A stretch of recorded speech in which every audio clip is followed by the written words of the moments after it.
India got latent ಮಾಡುವಂತ ಸಮಯ ರೈನಾ ತಿಂಗಳಿಗೆ ಎಷ್ಟು ದುಡಿತಾನೆ ಗೊತ್ತಾ? 5 ಕೋಟಿ. ಒಂದು ಪಾಡ್ಕಾಸ್ಟ್ ಅಲ್ಲಿ ಅವನು ಹೇಳಿರ್ತಾನೆ ತಿಂಗಳಿಗೆ ನಾನು 5 ಕೋಟಿ ದುಡಿತಾ ಇದ್ದೀನಿ ಅಂತ ಹೇಳ್ಬಿಟ್ಟು. ಮುಂಬೈನಲ್ಲಿ ನಡೆಯುವಂತ ಇಂಡಿಯಾ ಗಾಟ್ ಲೇಟೆಂಟ್ ಶೋ ನಲ್ಲಿ ರಣವೀರ್ ಅಲಹಾಬಾದಿಯ ಗೆಸ್ಟ್ ಆಗಿ ಬಂದಿರ್ತಾನೆ. ಅಲ್ಲಿ 2 ಕ್ವಶನ್ಸ್ ಗಳನ್ನ ಕೇಳ್ತಾನೆ. ಒಂದು 2 ಕೋಟಿ ಕೊಡ್ತೀನಿ ನೀನೇನಾದ್ರೂ ಹಿಂಗ್ ಮಾಡಿದ್ರೆ. ಆ ವಿಡಿಯೋ ನೀವು ನೋಡಿರ್ತೀರಾ, ನಿಮ್ಗೂ ಗೊತ್ತಿರುತ್ತೆ. ಇನ್ನೊಂದು ಕ್ವಶನ್, ಫಾದರ್ ಮದರ್ ಬಗ್ಗೆ ಎಷ್ಟು ಚೀಪ್ ಆಗಿ ಮಾತಾಡಿದಾನೆ ಅವನು ಅಂದ್ರೆ, ಒಬ್ಬ ಮನುಷ್ಯ ತಾನು ಸ್ಪಿರಿಚುವಲ್, ದೇವರ ಭಕ್ತ, ಕಾಲಭೈರವನ ಭಕ್ತ, ನನ್ನೆಲ್ಲಾ ಜನಗಳ ಮೈಂಡ್ ಹೆಲ್ತ್ ಬಗ್ಗೆ ನಾನು ಕಾನ್ಸಂಟ್ರೇಟ್ ಮಾಡ್ತಾ ಇದ್ದೀನಿ, ಜನಗಳಿಗೆ ಹೆಲ್ಪ್ ಮಾಡ್ತಾ ಇದ್ದೀನಿ ಅಂತ ಹೇಳುವಂತ ಒಬ್ಬ ವ್ಯಕ್ತಿ.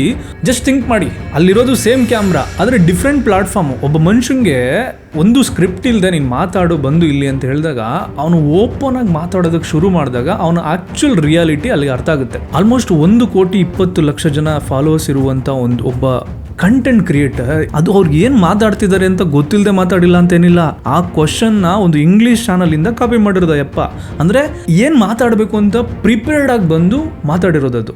ಸೊ ಈಗ ಇಂಡಿಯಾ ಗಾಟ್ ಲೇಟೆಂಟ್ ಅಂದ್ರೆ ಏನು, ಅಲ್ಲಿ ಎಕ್ಸಾಕ್ಟ್ ಆಗಿ ಏನ್ ನಡೀತು, ಇವಾಗ ಅವ್ರಿಗೆ ಆಗ್ತಿರುವಂತ ಕಾನ್ಸಿಕ್ವೆನ್ಸಸ್ ಏನು, ಇದ್ರ ಬಗ್ಗೆ ಇವತ್ತು ಕಂಪ್ಲೀಟ್ ಆಗಿ ವಿಡಿಯೋದಲ್ಲಿ ಮಾತಾಡೋಣ. ನೀವೇನಾದ್ರೂ ಈ ವಿಡಿಯೋಗೆ ಹೊಸಬ್ರಾಗಿದ್ರೆ ಸಬ್ಸ್ಕ್ರೈಬ್ ಮಾಡ್ಕೊಳ್ಳಿ. ನಮ್ಮ ಸುತ್ತಮುತ್ತ ನಡೀತಿರುವಂತ ಟ್ರೆಂಡಿಂಗ್ ಟಾಪಿಕ್ಗಳನ್ನ ನಿಮ್ಗೆ ಅರ್ಥ ಆಗೋ ರೀತಿ ಸಿಂಪಲ್ ಆಗಿ ತಿಳಿಸುವಂತ ಪ್ರಯತ್ನ ನಂದು.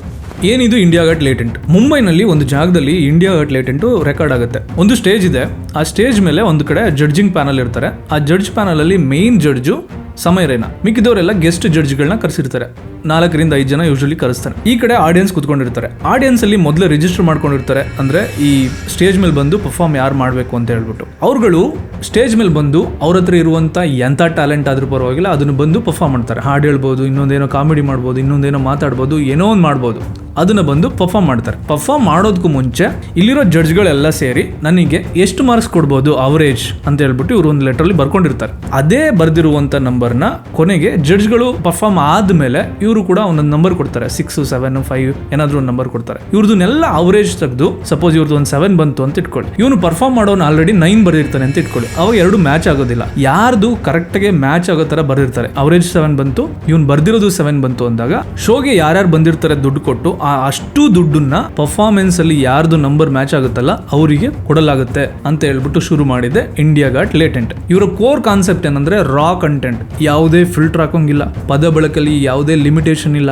ಡಾರ್ಕ್ ಹ್ಯೂಮರ್ ಅನ್ನೋ ಹೆಸರಲ್ಲಿ ಯಾವ ಲೆವೆಲ್ ಬೇಕಾದ್ರೂ ಮಾತಾಡ್ತಾರೆ. ಬರೀ ಅಮ್ಮ, ಅಕ್ಕ, ತಂಗಿ, ಅಪ್ಪ, ಬರೀ ಇವ್ರಗಳ ಬಗ್ಗೆ ನೆಗೆಟಿವ್ ಆಗಿ ಇನ್ಅಪ್ರೋಪ್ರಿಯೇಟ್ ಕಮೆಂಟ್ ಪಾಸ್ ಮಾಡಿಕೊಂಡು ಅದನ್ನ ಕಾಮಿಡಿ ಅಂತ ಅನ್ಕೊಂಡು ಜನಗಳಿಗೆ ತೋರಿಸ್ಕೊಂಡು ನಗಾಡ್ತಿರೋದೆ ಇಂಡಿಯಾ ಗಾಟ್ ಲೇಟೆಂಟ್. ಈಗ ರೀಸೆಂಟ್ ಆಗಿ ನಡೆದಂತ ಇಂಡಿಯಾ ಗಾಟ್ ಲೇಟೆಂಟ್ಗೆ 4 ಗೆಸ್ಟ್ ನ ಕರೆಸಿರ್ತಾರೆ. ಆ ಗೆಸ್ಟ್ ಅಲ್ಲಿ ಒಬ್ರು Beer Biceps, also known as Ranveer Allahabadia, Ashish Chanchlani, ಒಬ್ರು ಲೇಡಿ ಇರ್ತಾರೆ ಅಪೂರ್ವ ಅಂತ, also known as rebel kid ಅಂತ, ಇನ್ನೊಬ್ರು ಜಸ್ಪ್ರೀತ್ ಸಿಂಗ್ ಅಂತ ಇರ್ತಾರೆ. ಟೋಟಲ್ 5 ಜನ ಪ್ಯಾನಲ್ ಅಲ್ಲಿ ಇರ್ತಾರೆ. ಇವಾಗ ಆಡಿಯನ್ಸ್ ಬಂದು, ಅಂದ್ರೆ ಆಡಿಯನ್ಸ್ ಅಲ್ಲಿ ಆಲ್ರೆಡಿ ರಿಜಿಸ್ಟರ್ ಮಾಡ್ಕೊಂಡಿರ್ತಾರಲ್ಲ, ಅವ್ರು ಬಂದು ಸ್ಟೇಜ್ ಮೇಲೆ ಅವ್ರದ್ದು ಏನೇ ಒಂದು ಟ್ಯಾಲೆಂಟ್ ಇರುತ್ತೆ ಅದನ್ನ ಪರ್ಫಾರ್ಮ್ ಮಾಡಬೇಕು. ಈಗ ಆಡಿಯನ್ಸ್ ಯಾವ ಲೆವೆಲ್ಗೆ ಆಗ್ಬಿಟ್ಟಿದ್ದಾರೆ ಅಂದ್ರೆ, ಹೆಂಗೂ ಇದು ಫಿಲ್ಟರ್ ಇಲ್ಲದೆ ಇರೋ ಶೋ, ಏನ್ ಬೇಕಾದ್ರೂ ಮಾತಾಡ್ಬೋದು ಅಂತ ಆಡಿಯನ್ಸ್ ಮಾತಾಡ್ತಾ ಇದ್ದಾರೆ. ಅದೇ ಟೈಮಲ್ಲಿ ರಣವೀರ್ ಒಂದು ಕ್ವಶನ್ ನ ಕೇಳ್ತಾರೆ, ನಾನು ನಿನ್ಗೆ 2 ಕೋಟಿ ಕೊಡ್ತೀನಿ, ನೀನು ಮಾಡ್ತೀಯಾ ಅಂತ ಹೇಳ್ಬಿಟ್ಟು. As a social media content creator accountable ಆಗಿರ್ಬೇಕು. ನಾವು ಪಬ್ಲಿಕ್ ಅಲ್ಲಿ ಮಾತಾಡುವಂತ ಯಾವುದೇ ಒಂದು ಪದ ಅದನ್ನ ನೋಡುವಂತ ಕೋಟಿ ಜನಗಳಿರ್ತಾರೆ, ಅದನ್ನ ಫಾಲೋ ಮಾಡುವಂತ ಲಕ್ಷ ಜನಗಳಿರ್ತಾರೆ.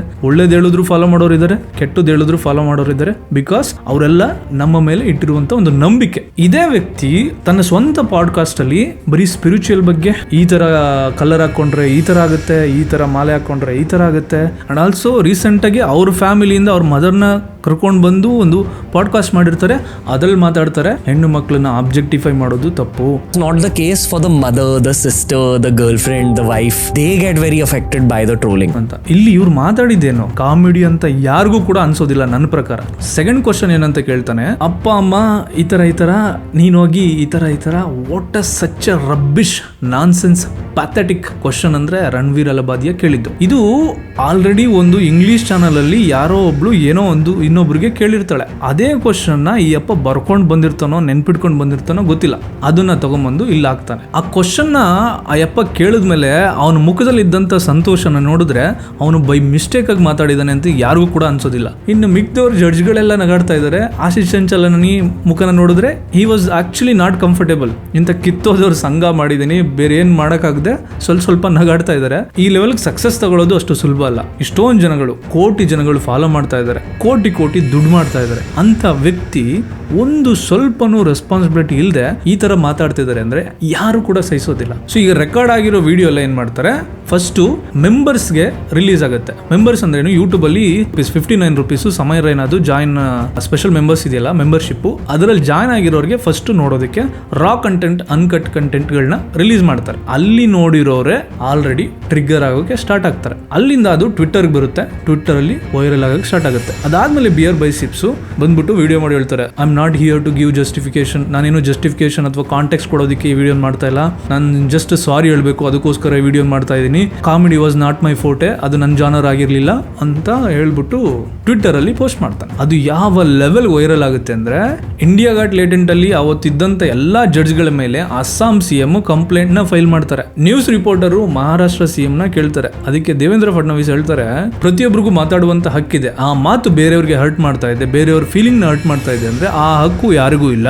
फ्रीडम ऑफ स्पीच सभी को है, लेकिन हमारी फ्रीडम वहाँ समाप्त हो जाती है जब हम किसी और के फ्रीडम पर इनक्रोच करते हैं. ಐ ಥಿಂಕ್ ನಾನು ಈಗ ವಿಡಿಯೋ ಮಾಡ್ತಾ ಇರೋ ಟೈಮಲ್ಲಿ ನಾನು ನೋಡ್ದಂಗೆ ರೀಸೆಂಟ್ ನ್ಯೂಸ್, ಅವ್ರ ಮನೆ ಹತ್ರ ಪೊಲೀಸ್ ಹೋಗಿದ್ದಾರೆ, ಅರೆಸ್ಟ್ ಮಾಡಿದ್ದಾರೆ ಅಂತ ಕೆಲವು ನ್ಯೂಸ್ ಇದೆ. ಐ ಆಮ್ ನಾಟ್ ಶೂರ್, ಅದು ಲೇಟೆಸ್ಟ್ ಆಗಿ ಏನು ಬರುತ್ತೆ ನೋಡಿ ನಾನು ನಿಮಗೆ ಅಪ್ಡೇಟ್ ಕೊಡ್ತೀನಿ. ಈ ಸಮಯ ರೈನಾ ಯಾರು ಗೊತ್ತಾ? ಜಮ್ಮುವಿನ ಹುಡುಗ. ಅಲ್ಲಿಂದ ಈ ಪುಣೆ ಮತ್ತೆ ಹೈದರಾಬಾದ್ ಅಲ್ಲಿನ ಎಜುಕೇಶನ್ ಎಲ್ಲ ಮುಗಿಸಿ ಪ್ರೈಮ್ ವಿಡಿಯೋದಲ್ಲಿ ಕಾಮಿಡಿಸ್ತಾನ್ ಅಂತ ಒಂದು ಪ್ರೋಗ್ರಾಮ್ ಬರ್ತಿತ್ತು 2019 ಆ ಟೈಮಲ್ಲಿ.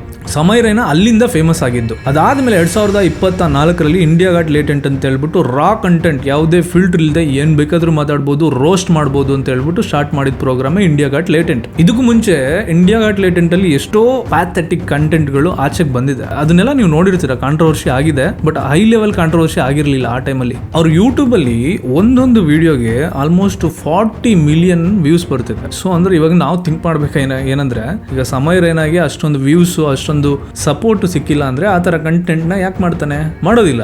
ಈಗ ಏನಾಗ್ಬಿಟ್ಟಿದೆ, ಕ್ವಿಕ್ ಆಗಿ ನಾವು ಸಕ್ಸಸ್ ತಗೋಬೇಕು ಅಂದ್ರೆ ಕೂಲ್ ಆಗಿ ಕಾಣಬೇಕು ನಾನು ಎಲ್ರ ಮುಂದೆ ಅಂತ ಹೇಳ್ಬಿಟ್ಟು ಕೆಟ್ಟದಾಗಿ ಮಾತಾಡೋದೇ ಡಾರ್ಕ್ ಹ್ಯೂಮರ್ನೇ ಒಂದು ಕಾಮಿಡಿ ಅಂತ ಇವರೇ ಏನ್ ಮಾಡ್ತಾ ಇದಾರೆ, ಸೃಷ್ಟಿ ಮಾಡ್ತಾ ಇದ್ದಾರೆ. ಜಾನಿ ಲಿವರ್, ಸಾಧು ಕೋಕಿಲ, ವಡಿವೇಲು, ಬ್ರಹ್ಮಾನಂದಂ, ಇವ್ರುಗಳೆಲ್ಲ ಕಾಮಿಡಿ ಏನಾಗಿತ್ತು, ಜನಗಳನ್ನ ಆಗ್ತಿರ್ಲಿಲ್ವಾ? ಅವರೆಲ್ಲ ಲೆಜೆಂಡ್ಸ್ಗಳು ಆಯಾ ಟೈಮಲ್ಲಿ. ಆ ಕಾಮಿಡಿನೇ ಇವಾಗೆಲ್ಲ ವ್ಯಾನಿಷ್ ಆಗ್ಬಿಟ್ಟಿದೆ. ಬರೀ ಮಾತೆತ್ತಿದ್ರೆ ಅಪ್ಪ ಅಮ್ಮ ಅದು ಇದು, ಐ ಡೋಂಟ್ ನೋ. ನಾನು ಲಿಟ್ರಲಿ ಯಾವುದೇ ಸ್ಟ್ಯಾಂಡ್ ಅಪ್ ಕಾಮಿಡಿಗೆ ಇವತ್ತಿನವರೆಗೂ ಹೋಗಿಲ್ಲ, ಹೋಗ್ಬೇಕು ಅಂತ ಕೂಡ ಅನ್ಸಿಲ್ಲ. ಕೆಲವರು ಇದ್ದಾರೆ ಜೆನ್ಯೂನ್ ಆಗಿ ಪ್ರಾಪರ್ ಆಗಿ ಸಿಚುವೇಶನ್ ನ ಕ್ರಿಯೇಟ್ ಮಾಡಿ ಪಿಚ್ ಮಾಡಿ ಕಾಮಿಡಿ ಮಾಡೋರು ಇದ್ದಾರೆ. I really respect them. ಆ ಶೋನಲ್ಲೆಲ್ಲ ನನಗೆ ಅಯ್ಯೋ ಪಾಪ ಅನಿಸಿದ್ದು ಆಶೀಶ್ ಚಂಚಲಾನಿನ ನೋಡಿ. ನೀವು ಅವ್ರ ಫೇಸ್ನ ಸ್ವಲ್ಪ ಕ್ಲೋಸಪ್ ಅಲ್ಲಿ ನೋಡಿದ್ರೆ ಕೆಲವು ಈ ಥರ ಅಪ್ಸೀನ್ ಕ್ವಶನ್ಸ್ಗಳನ್ನ ಕೇಳಿದಾಗ ಯಪ್ಪಂಗೆ ನಗಾಡೋದು ಬೇಡ ಅಂತ ಅನ್ಕೊಂಡು ಬೇರೆ ದಾರಿ ಇಲ್ಲದೆ ಸ್ವಲ್ಪ ನಗಾಡ್ತಾರೆ. ಅದು ಹೆಂಗೆ ಹೇಳ್ತಾರಲ್ಲ, ಸಹವಾಸ ಮಾಡಿ ಸಂಘ ಕೆಟ್ಟ ಅಂತ ಆ ಥರ. ಈಗ ಅವ್ರಿಗೆ ಆಗ್ತಿರುವಂಥ ಕಾನ್ಸಿಕ್ವೆನ್ಸಸ್ ಏನಂದ್ರೆ, ಎಲ್ಲ ಸೋಷಿಯಲ್ ಮೀಡಿಯಾದಲ್ಲಿ ಎಲ್ಲ ಕ್ರಿಯೇಟರ್ಸು ಇನ್ಕ್ಲೂಡಿಂಗ್ ಮೀ ನನಗೂ ಹರ್ಟ್ ಆಯಿತು. ಒಬ್ಬ ಸೋಷಿಯಲ್ ಮೀಡಿಯಾ ಕಂಟೆಂಟ್ ಕ್ರಿಯೇಟರ್ ಅಂದರೆ he is accountable for anything that ಈ ಸ್ಪೀಕ್ಸ್ ಅಬೌಟ್. ನಾನು ಏನೇ ಇವತ್ತು ಮಾತಾಡಿದ್ರೆ ನಾಳೆ ದಿನ ಅದು ನನಗೆ ಇಂಪ್ಯಾಕ್ಟ್ ಆಗೇ ಆಗುತ್ತೆ, ಯಾಕಂದರೆ ಈ ವಿಡಿಯೋ ಇದ್ದೇ ಇರುತ್ತೆ. ಈಗ ಅವ್ನು ಹಾಕಿರೋ ಕಮೆಂಟ್ನ ಆಫ್ಟರ್ ಸಮ್ ಟೈಮ್ ಫ್ಯೂಚರಲ್ಲಿ ಅವನ ಮಕ್ಕಳು ನೋಡ್ತಾರಲ್ವಾ, ಅವನಿಗೂ ಮದುವೆ ಆಗಿರುತ್ತಲ್ವಾ.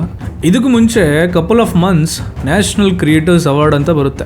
ಅದರಲ್ಲಿ ನಮ್ಮ ಪ್ರಧಾನಮಂತ್ರಿಯವರು ಇವರಿಗೆ ನ್ಯಾಷನಲ್ ಕ್ರಿಯೇಟರ್ ಅವಾರ್ಡ್ನ ಕೊಟ್ಟಿರ್ತಾರೆ. ಜಸ್ಟ್ ಥಿಂಕ್ ಮಾಡಿ, ಒಬ್ಬ ನ್ಯಾಷನಲ್ ಕ್ರಿಯೇಟರ್ ಅವಾರ್ಡ್ನ ತಗೊತಾ ಇರುವಂಥ ವ್ಯಕ್ತಿಗೆ ರೆಸ್ಪಾನ್ಸಿಬಿಲಿಟಿ ಅನ್ನೋದು ಎಷ್ಟಿರುತ್ತೆ ಅಂತ. ಟಾಪಿಕ್ ಆಫ್ ದ ಟೌನ್ ಅಂದರೆ ಇವತ್ತು ರಣವೀರ್ ಅಲಬಾದಿಯಾ. ನಮ್ಮಲ್ಲಿ ಏನಾಗ್ಬಿಟ್ಟಿದೆ, ಈ ಬುದ್ಧಿವಂತರು ಸೋ ಕಾಲ್ಡ್ ಇನ್ಫ್ಲೂಯೆನ್ಸರ್ ಅನ್ಕೊಳ್ಳೋರು ಜನಗಳನ್ನ ಚೀಟ್ ಮಾಡಬೇಕು ಅಂದರೆ ಈ 3 ಬಾಣಗಳನ್ನ ಬಿಡ್ತಾರೆ. ನಂಬರ್ 1 ಧರ್ಮ, ನಂಬರ್ 2 ಜಾತಿ, ನಂಬರ್ 3 ದೇವರು. ಇದು ಏನಾಗ್ಬಿಡುತ್ತೆ, ಇದನ್ನ ಯಾರು ಅಪೋಸ್ ಮಾಡೋಕೆ ಹೋಗಲ್ಲ. ಆಯಾ ಜಾತಿ ಆಯಾ ಧರ್ಮ ಅಂತ ಹೇಳಿದಾಗ ಅಲ್ಲಿನ ಜನಗಳು ಅದನ್ನ ಪ್ರೀತಿಸೋರು, ರೆಸ್ಪೆಕ್ಟ್ ಕೊಡೋರು ಇವ್ರನ್ನ ಬ್ಲೈಂಡ್ ಆಗಿ ಫಾಲೋ ಮಾಡಿಬಿಡ್ತಾರೆ.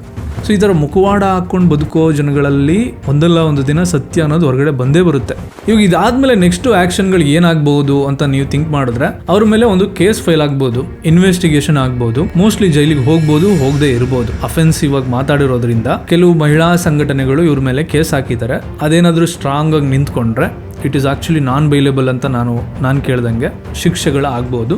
ಇಂಡಿಯಾ ಗಾಟ್ ಲೇಟೆಂಟ್ ಬ್ಯಾನ್ ಆಗ್ಬೋದು. ಸೆಕೆಂಡ್ ಇನ್ನೊಂದೇನಂದ್ರೆ, ಈಗ ಸಮಯ ಮಾಡ್ತಿರುವಂತ ಕೆಲವು ಈ ತರ ವಿಡಿಯೋಗಳು ಕಂಟೆಂಟ್ಗಳು ಯೂಟ್ಯೂಬ್ ಇಂಡಿಯಾಗೆ ಅಫೆಕ್ಟ್ ಆಗ್ಬೋದು. ಯೂಟ್ಯೂಬ್ ನ ನಂಬ್ಕೊಂಡು ಎಷ್ಟು ಜನ ಇದ್ದಾರೆ. ಸಡನ್ ಆಗಿ ಇಂಡಿಯಾ ಯೂಟ್ಯೂಬ್ಗೆ ಏನಾದರೂ ಅಫೆಕ್ಟ್ ಆಯ್ತು ಅಂದ್ರೆ ಎಷ್ಟು ಲಕ್ಷಾಂತರ ಕ್ರಿಯೇಟರ್ಗಳಿಗೆ ಹೊಟ್ಟೆ ಮೇಲೆ ಹೊಡೆದಂಗೆ ಆಗುತ್ತೆ.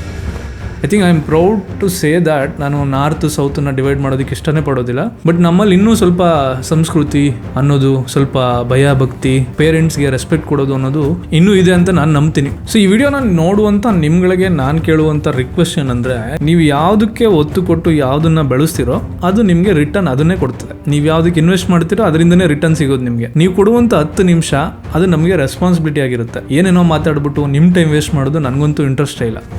ಆ್ಯಂಡ್ ಬಿಯರ್ ಬೈಸಿಪ್ಸ್ಗೆ ಆಲ್ಮೋಸ್ಟ್ 7 ಚಾನಲ್ಗಳಿದೆ. ಎಷ್ಟೋ ಸ್ಟಾರ್ಟಪ್ ಏಜೆನ್ಸಿಗಳನ್ನ ಮಾಡ್ಕೊಂಡಿದ್ದಾರೆ, ಎಷ್ಟೋ ಸ್ಕಿಲ್ ಡೆವಲಪ್ಮೆಂಟ್ ಅಂತ ಹೇಳ್ಬಿಟ್ಟು ಮೀಡಿಯಾ ಏಜೆನ್ಸಿ ಎಲ್ಲ ಮಾಡ್ಕೊಂಡಿದ್ದಾರೆ. ಈಸ್ ಅರ್ನಿಂಗ್ ಕರೋರ್ಸ್, ಅಷ್ಟೊಂದು ದುಡ್ಡು ಕೊಡ್ತಾ ಇದೆ. ಅದಕ್ಕೆಲ್ಲ ಕಾರಣ ಯಾರು? ಜನಗಳು. ಆದರೆ ಜನಗಳಿಗೆ ಇವ್ರೇನು ರಿಟರ್ನ್ ಕೊಡ್ತಾ ಇದ್ದಾರೆ ಅದು ಮ್ಯಾಟರ್ ಆಗುತ್ತೆ. ಇನ್ನೊಂದು ಜನರಲ್ ಆಗಿ ನಾನು ನಿಮ್ಮ ಹತ್ರ ಹೇಳಲೇಬೇಕು, ನೀವೊಂದು ದೊಡ್ಡ ಸಾಮ್ರಾಜ್ಯನ ಕಷ್ಟಪಟ್ಟು ಕಟ್ಟಿರ್ತೀರ, ಅದನ್ನು ಒಡೆಯೋದಕ್ಕೆ ನೀವು ವಿಡಿಯೋಗಳನ್ನ ನೋಡಿದ್ರಲ್ಲ, ಒಂದು ಬಿಲ್ಡಿಂಗ್ನ ಕಟ್ಟೋದಕ್ಕೆ ವರ್ಷಾನ್ಗಟ್ಲೆ ತಗೋತಾರೆ. ಆದರೆ ಆ ಬಿಲ್ಡಿಂಗ್ನ ಹೊಡೆಯೋದಕ್ಕೆ ಜಸ್ಟ್ ವೈಬ್ರೇಟರ್ಗಳಿರುತ್ತೆ. ಪಿಲ್ಲರ್ಗಳಿಗೆ ವೈಬ್ರೇಟರ್ಗಳನ್ನ ಫಿಕ್ಸ್ ಮಾಡ್ತಾರೆ. ಅದು ಜಸ್ಟ್ ಶೇಕ್ ಆದ ತಕ್ಷಣ ವಿದಿನ್ ಫ್ಯೂ ಸೆಕೆಂಡ್ಸಲ್ಲಿ ಆ ಬಿಲ್ಡಿಂಗ್ ಉದುರೋಗ್ಬಿಡುತ್ತೆ. ಅದೇ ರೀತಿ ಮಾತು ಆಡಿದ್ರೆ ಹೋಯ್ತು, ಮುತ್ತು ಹೊಡೆದ್ರೆ ಹೋಯ್ತು ಅಂತ ಆಗಿನ ಕಾಲದಲ್ಲಿ ಗಾದೆ ಹೇಳಿದ್ರಲ್ಲ, ಅದು ಇವಾಗ ರಣವೀರ್ ಅಲಬಾದಿಯಾಗೂ ಅಪ್ಲೈ ಆಗುತ್ತೆ, ನಮಗೂ ಅಪ್ಲೈ ಆಗುತ್ತೆ, ನಿಮಗೂ ಅಪ್ಲೈ ಆಗುತ್ತೆ. ನಾನು ಪ್ರತಿ ಸಲ ಹೇಳ್ತಾ ಇರ್ತೀನಿ, the power of social media ಅನ್ನೋದು ಅಷ್ಟು ಕಮ್ಮಿ ಅಂತ ನೆಗ್ಲಿಜೆನ್ಸಿಯಾಗಿ ನೆಗ್ಲೆಕ್ಟಾಗಿ ಏನು ಬೇಕು ಅದನ್ನು ನಾವು ಮಾತಾಡೋಕೆ ಆಗೋದೇ ಇಲ್ಲ. ಬಿದ್ದಾಗ ಎಲ್ಲರೂ ತುಳಿತಾ ಇದ್ದಾರೆ ಅಂತ ಕೆಲವ್ರು ಮಾತಾಡ್ಬೋದು, I agree. But by mistake ಆಗಿ ಏನಾದರೂ ಅಯ್ಯಪ್ಪ ಮಾತಾಡಿದ್ದಿದ್ರೆ ಖಂಡಿತ ನಾನು ಈ ಕಂಟೆಂಟ್ನ ಮಾಡ್ತಿರ್ಲಿಲ್ಲ. ಸೊ ಈ ವಿಡಿಯೋ ಇಷ್ಟ ಆಗಿದ್ರೆ ಲೈಕ್ ಮಾಡಿ. ನಾನು ಹೇಳ್ದಂಗೆ ನಮ್ಮ ಸುತ್ತಮುತ್ತ ನಡೀತಿರುವಂಥ ಟ್ರೆಂಡಿಂಗ್ ಟಾಪಿಕ್ಗಳ ಬಗ್ಗೆ ಸಿಂಪಲ್ ಆಗಿ ತಿಳಿಸುವಂಥ ಪ್ರಯತ್ನ ನಂದು. ಈ ವಿಡಿಯೋಗೆ ನೀವೇನಾದರೂ ಸಬ್ಸ್ಕ್ರೈಬ್ ಮಾಡಿಲ್ಲ ಅಂದರೆ ಬೇಗ ಸಬ್ಸ್ಕ್ರೈಬ್ ಮಾಡ್ಕೊಳ್ಳಿ. ನೀವು ಕೊಡುವಂಥ ಸಪೋರ್ಟೇ ನನಗೆ ಇನ್ನೂ ಬೆಸ್ಟ್ ಕಂಟೆಂಟ್ ತರೋದಕ್ಕೆ ಉತ್ಸಾಹ, ಉಲ್ಲಾಸ ಎಲ್ಲನೂ ತುಂಬುತ್ತೆ. ನೆಕ್ಸ್ಟ್ ವಿಡಿಯೋದಲ್ಲಿ ಸಿಗೋಣ. ಅಲ್ಲಿವರೆಗೂ